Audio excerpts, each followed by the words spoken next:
Բարև ձեզ սիրելի հայրենակիցներ, եթերում Արևմտյան Հայաստանը հեռուստատեսության լուրերին հերթական թողարկումն այսօրվա ծրագիրն է։ Հպարտում վեր հայում Նելի Հարությունյան, Արևմտյան Հայաստանը քաղաքացիությունը որպես ազգային վերածննդի քայլ Կարեն Արայան, Քայլեր ցեղասպանության զոհերի հիշատակին, էթնիկ զտումների դեմքերը ցուցահանդես Կատալոնիա, Բեռլին անցկացվում մի քանի արարողություն է նվիրված հայերի դեմ իրականացված ցեղասպանությանը, Թաներ Ակչամ, Արցախնա ցեղասպանության զուգահեռն են, համշենական ու պոնտական պայերը հայ-հունական խաչմերուկում, Գրեյս Սնապ, ամերիկացի մանկավարժը հայ ժողովրդի կողքին։ Հարգելի ներկաներ, սպասիբա այն ժողովուրդներին ու պետություններին, վեր կեսը նրալ մեր ցավը ու ճինանչարին 1915 թվականի հայերի դեմ իրականացված ցեղասպանությունը որպես մարդկության դեմ ուղղված ծանր հանցագործություն, չնայած պաշտոնապես մոտ 30 պետություն ճինանչար ցեղասպանությունը, պատմական ու իրավական փաստերը միանշանակ են, սա ցեղասպանություն այլ իրականացվալա պետական մակարդակով ծրագրված ու համակարգված, մենակ նրա հետի վեր մարդիկ հայն էլ, քրիստոնյանն էլ ու պարզապես իլլալ են, հայ ժողովրդի դեմ կատարված ոճրագործությունն հիմք հանդիսացալ ցեղասպանության եզրույթի ձևավորմանը, մինչև սոր կան անառակելի փաստաթղթեր, հրամաններ, հեռագրեր, վկայություններ վեր վկայում են Օսմանյան իշխանությունների ցեղասպան մտադրության մասին։ Ցավալի է վեր Թուրքիան շարունակում աժխտել է այդ ճշմարտությունը, ցեղասպանության ժխտումը հանցագործություն է, բայց հայ ժողովուրդը մոռանում չի իրան անցյալն արժանապատվորեն շարունակում է իրան պայքարը։ Մոտ մի դար անց մունք վերածնվել ենք որպես ժողովուրդ վերը պաշտպանում է իրան իրավունքներն ապացուցել իրան պետականություն կառուցելու կարողությունը։ Սա մեր նվիրվածության, համառության ու զոհաբերության արդյունքն է։ Ես հպարտում վեր հայում, եթե ընտրություն ունենայի, նորից հայ կծնվեի։ Լույսի բանակազմակերպության ղեկավար ու վերածննդի շարժման առաջնորդ Կարեն Արայանը Արմլուրին տված հարցազրույցում խոսալ Արևմտյան Հայաստանի քաղաքացիության խորհրդանշական ու քաղաքական նշանակության մասին, նշելով վերջերս ստացալ Արևմտյան Հայաստանը պատվավոր քաղաքացու անձնագիրը ընդգծել ավերտամենակ փաստաթուղթ չի, այլ մեծ պատասխանատվություն ու թայզապարտավորություն։ Արայանի նշելով այս գործընթացը մի ամբողջ ազգային շարժում է, որը ուղղված է հունց Արևմտյան Հայաստանը վերադարձին դիել ազգային արժեքների պահպանմանը, մոնք արդեն ունեցան հանրահավաքներ հաջորդը կայանալու մայիսի 1-ին Մեր նպատակն է վերականգնել Հայաստանը տարածքային ամբողջականություն ու ձևավորել ազգային օրակարգ ասալ այնքը։ Արայանը վստահ է, ընթացող շարժումը արդեն տվալ շոշափել արդյունքներ ու տրմավճ օրոշ փուլ, մեր կամքը մծա, վերագտնելի մեր հայրենիքը ընդգծալ այնքը։ 2025 թվականի ապրիլի 24-ին Արևմտյան Հայաստան ազգային ժողովը պատգամավորներն կազմակերպել քայլերթ նվիրված Արևմտյան Հայաստանում իրականացված հայերի ցեղասպանության զոհերի հիշատակին։ Քայլերթը անցկացվել հանգիստ ու արժանապատիվ մթնոլորտում ընդգծել միջազգային ճանաչման ու պատմական արդարության վերականգնման պահանջը, մասնակիցներին քայլի լսել ազգային խորհրդանիշներով, պաստառներով ու զոհերի լուսանկարներով հիշատակ 2 միլիոն անմեղ զոհերի։ Քայլերթը ոչ միայն հիշողության պահել, այլև կոչ աշխարհի պետություններին ճանաչելու դատապարտելի հայերի ցեղասպանությունը։ Պատգամավորներն ընդգծալ պայքար շարունակվում է վերականգնելի հայ ժողովրդի իրավունքներն պահանջելի արդարություն իրան պատմական հայրենիքում Արևմտյան Հայաստանում։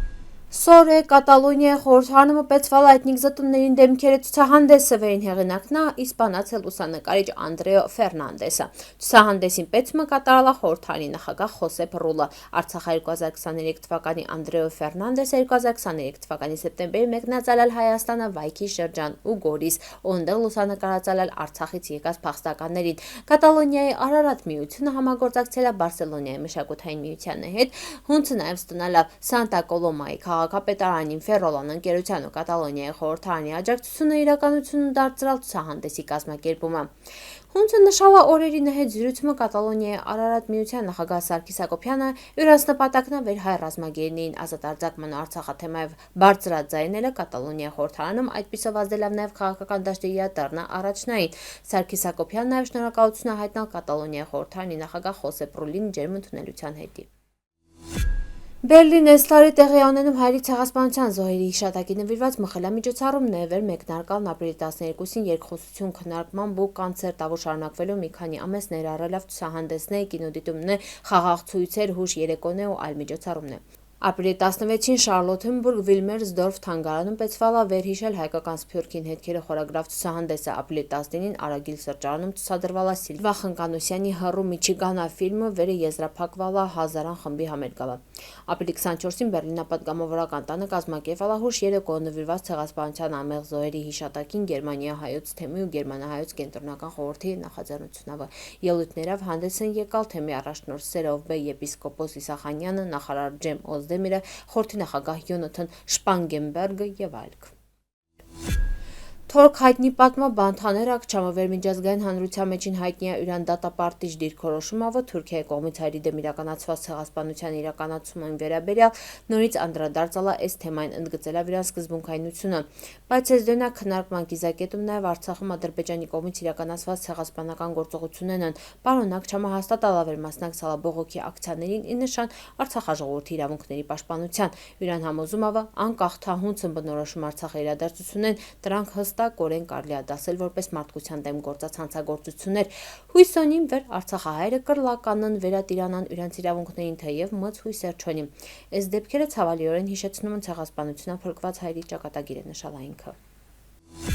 Ապրիլի 26-ին հանքավան անցկացվալա միջոցառում նվիրված հայուհույն ժողովուրդների մշակութային կապերին։ Կազմակերպվալա Հայաստանը Հունական համայնքների միության Green Hills Resort հյուրանոցի մի շարք կազմակերպությունների համագործակցությունով միջոցառմանը մասնակցան Հունաստան դեսպան Խրիստոս Սոֆյանոպոլոսը, հյուպատոս Էմանուել Ասիմակոպոլոսը, տնտեսական հարցերով կցորդ Էվտիխիա Բակոպուլոն, հանքավան ղեկավար Արծրուն Գևորգյանը, համայնքի անդամներ։ Միջոցառման մեկնարկը տրվալա ուխտագնացությունով Բիդաս Սուրբ Գեորգիս եկեղեցին, շտեղ կատարվալա մոմավառություն ուղեկցված հոգևոր երգերով։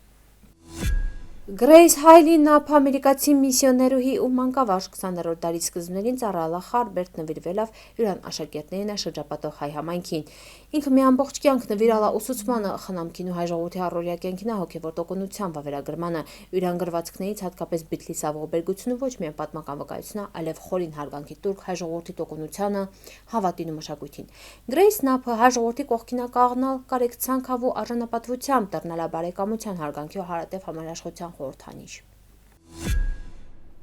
Սիրելի հայրենակիցներ, սորվա տեսքանք պատրաստալ, սպասիբա ուշադրության հետի պնդկացիք։